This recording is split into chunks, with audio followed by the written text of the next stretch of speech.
안녕하세요. 오늘도 방문해 주셔서 진심으로 고맙습니다. 구독과 좋아요 감사드리며 이번 회차 이야기 시작하겠습니다. 김치승이 체포되며 사건이 마무리된 듯 했지만 그의 태도는 여전히 여유로웠다.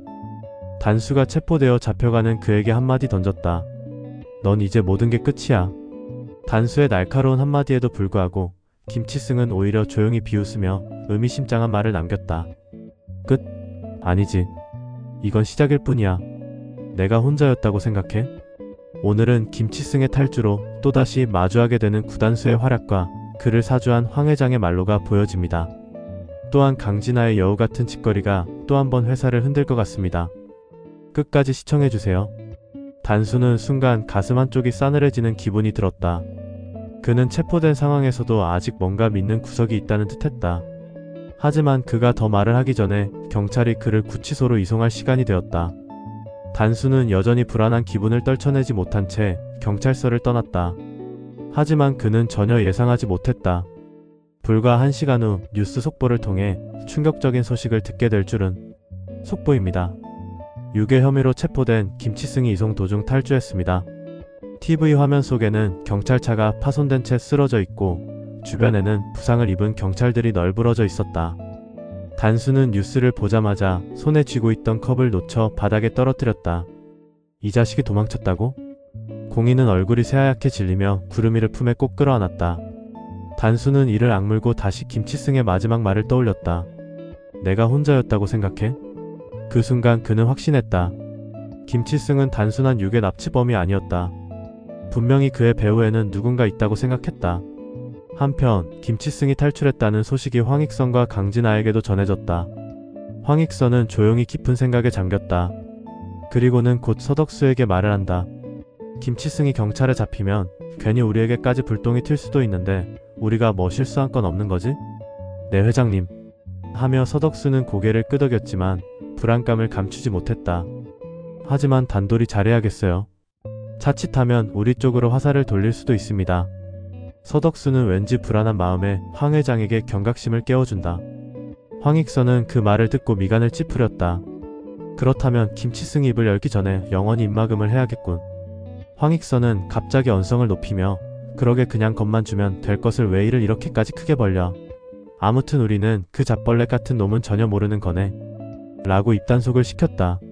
서덕수는 상당히 긴장했다. 일개 전과자인 놈을 이용하여 공의를 겁만 주라는 황 회장의 지시를 따랐을 뿐인데 김치승 놈이 너무 사태를 심각하게 저질렀기 때문이었다. 서덕수는 잘 안다. 그런 놈은 언제든지 배신할 수 있는 인간이라는 것을. 때문에 최대한 자신과 회장에게는 피해가 가지 않도록 법적으로 대응할 필요가 있다고 생각했다. 한편 황익선은 한숨을 쉬며 의자에 깊숙이 몸을 기댔다.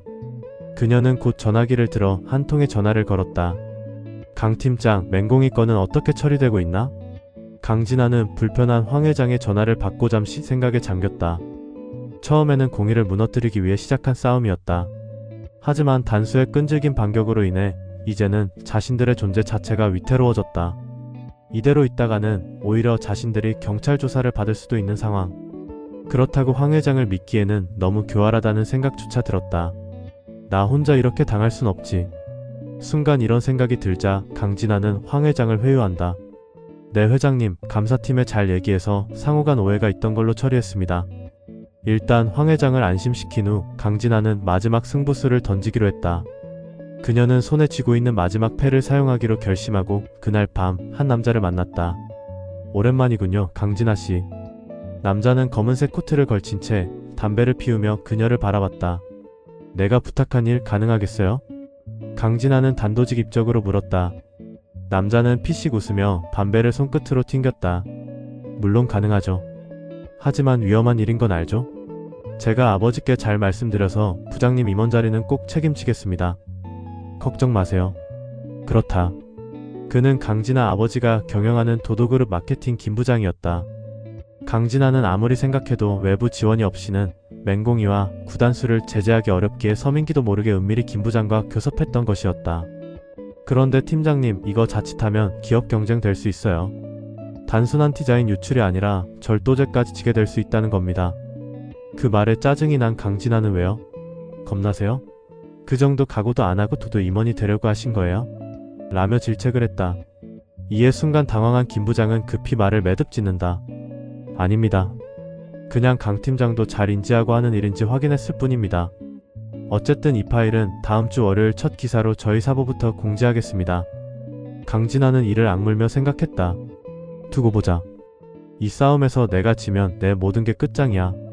나는 살아남아야 해. 김 부장은 잠시 그녀를 바라보다가 가볍게 인사를 하고 자리를 떠났다. 그렇게 또 다른 어둠이 다가오고 있었다. 탈주한 김치승은 황익선 회장 집에 찾아갔다. 상황과 영문을 전혀 모르는 오드리는 황 회장을 만나러 왔다는 김치승을 아무 생각 없이 집안에 들였고 그를 본 황 회장은 깜짝 놀라며 크게 호통쳤다.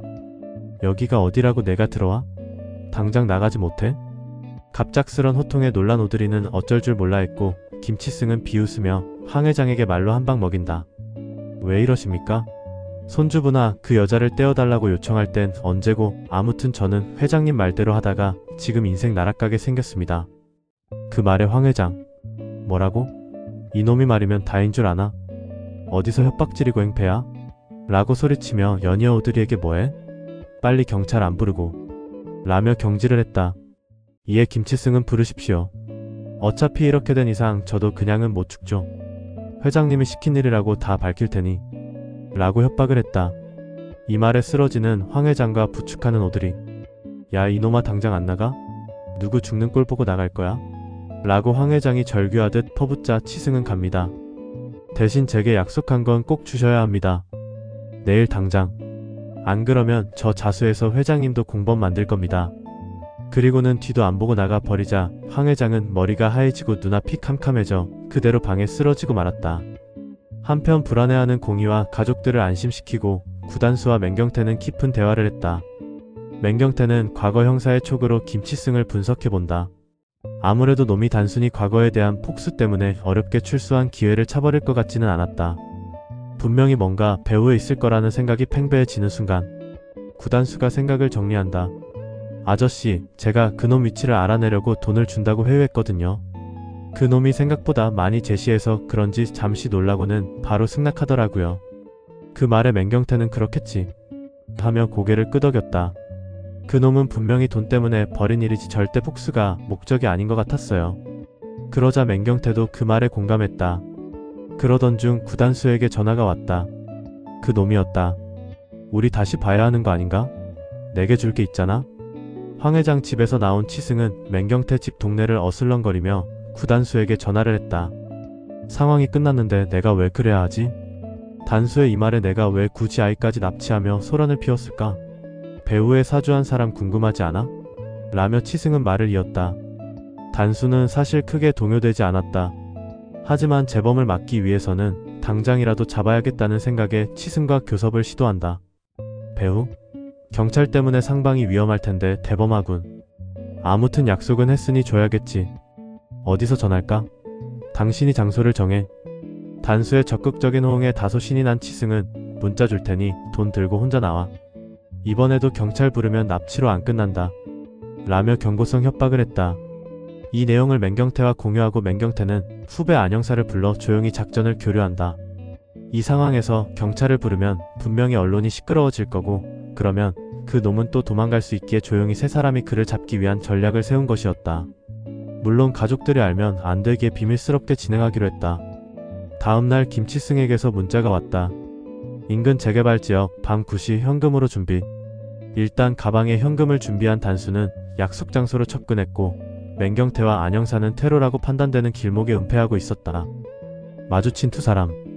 조용한 긴장감이 흐르는 가운데 김치승은 가방을 달라고 했고 단수는 약속대로 배우가 누군지 알려줘야 준다고 버텼다.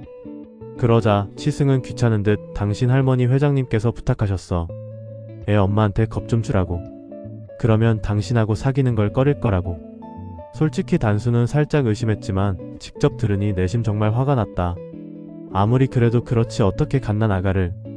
이런 생각이 드는 순간 전부 다 가만두지 않겠다는 생각이 강해졌다. 먼저 눈앞에 김치승부터 잡아쳐 넣어야겠다는 생각에 가방을 주는 척하며 그를 향해 주먹을 휘둘렀고 반격하는 치승과 순간적인 격투가 벌어졌다. 거리를 두고 두 사람을 바라보던 맹경태와 안형사. 아무래도 단수가 위험해 보이자 바로 달려와 치승을 제압했다. 안영사는 두 손으로 잡아 번쩍 들어 팽개치고 다시 그의 목을 조으며 팔을 뒤로 잡아 준비해온 끈으로 그를 묶어버렸다. 역시 그는 형사였다. 비록 전직이었지만 그들은 범인을 제압하는 데 있어서 전혀 손색이 없는 기술을 잊지 않고 있었다.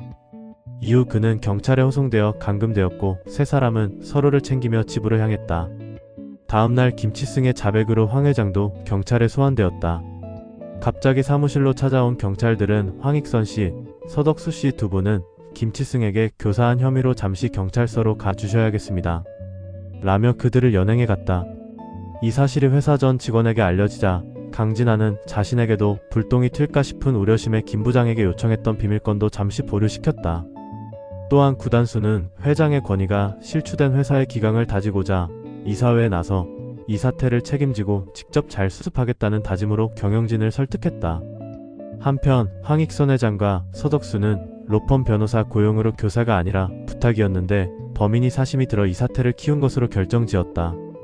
물론 범인은 집행유예 기간에 벌인 범죄이기에 가중처벌받아 중죄형으로 30년형을 구형받았고 다시는 사회에 나오기 힘든 상황이 전개되었다. 그렇게 긴 싸움이 끝이 났다.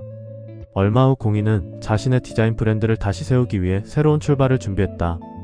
수많은 위기 속에서도 그녀는 포기하지 않았고 이제는 자신만의 브랜드를 되찾아 더 높은 곳으로 나아가려 했다.